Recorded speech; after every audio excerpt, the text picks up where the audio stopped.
Welcome to SAP Careers and Job Seekers Group. This is Sam. Today we're going to touch upon the topic why anybody should get into SAP. What's so great? Why not Oracle? Why not Microsoft? Why not AI? Why not data analytics? Why not programming in .NET or Java? Right?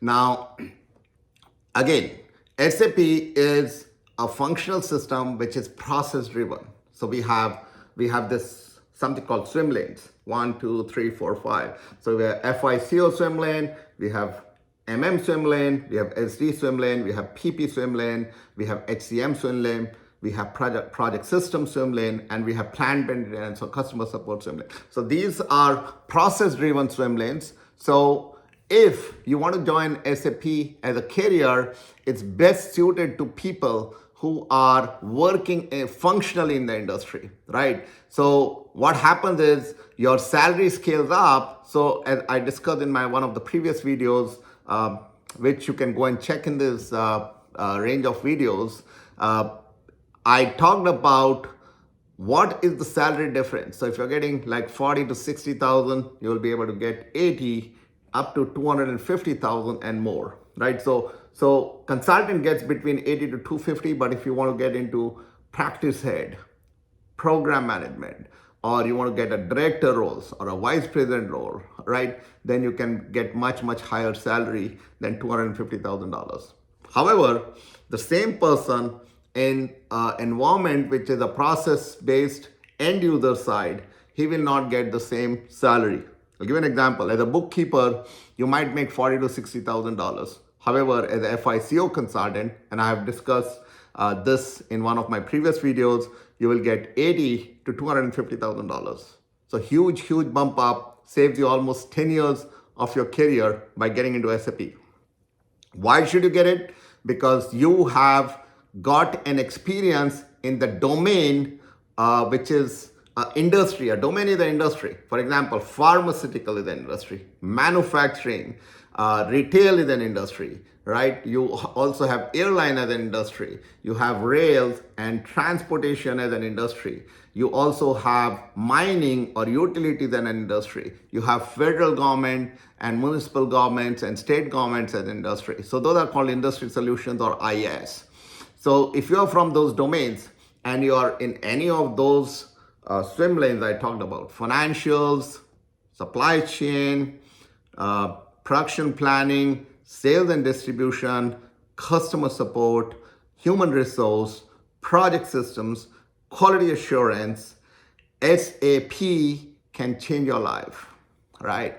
So this is not a technical system. It's a pre-configured system where you have to go and set up templates for customers to work on, and that process is known as configuration.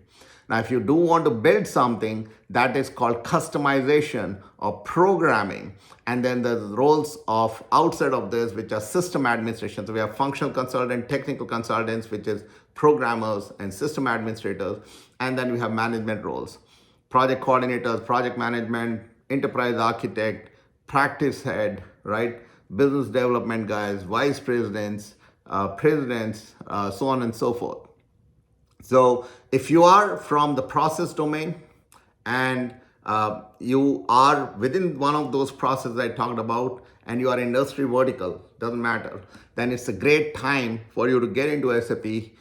Believe me, it'll change your life. It has for a lot of people who have worked with us in the past. We have trained them or we have helped them transition their career into SAP. So whether it is an accountant, whether it's a salesperson, it's a warehouse guy, it's a manufacturing person doing CNC work or working on the shop floor, or if it is a human resource person, a quality assurance person, an FDA compliance person, or if it is governance, risk and compliance, which is segregation of duties or roles and responsibilities within the company, or it's a technical guy like a programmer or a system administrator.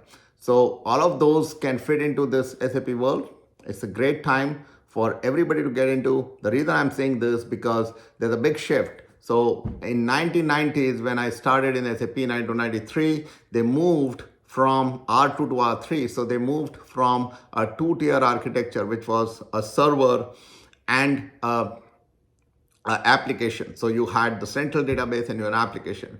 Now we have three-tier architecture, right? We have the database, we have the application, and then we have the graphical user interface. So that started in 90s, but now they are making it more by design, which means you have tiles and you have cascade style sheets, and it's all graphical driven.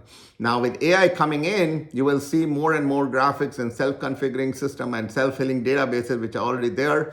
You'll also see drag and drop functionality being enhanced. You will see pre-populated designs. For example, if you are in warehouse, you might be able to look at the material being transported from one location to another location.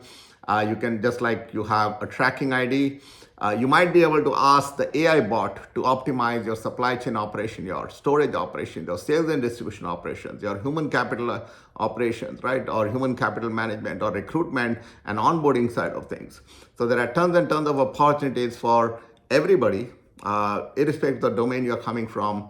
Please reach out to us. We help you guys. Our email is careers, careers @sapsol.com. You can also log into our website in case this email gets clogged and you don't get a response. Log on to www.hirerig.ai. Or if you are not trained and you want a training path, then our consultants from the Training Institute, which is www.mlccollege.com, will be happy to help you. And let's go out and make a success of your career, guys. It's time you get out of the rut and get into that differentiated world where you can achieve your financial freedom. So this is Samuel signing off. Please like and subscribe this channel. More videos are going to come. I'm going to fast forward these videos so that you guys can, in terms of releases, so you guys can look at these and get onto this bandwagon of moving from on-premises to the cloud and then to the AI, because it's very exciting times. While it might be laying off in certain industries, but then the process-driven industries, you're still required. So there you go, guys. Please like and subscribe, and talk to you again. Thank you. This is Sam.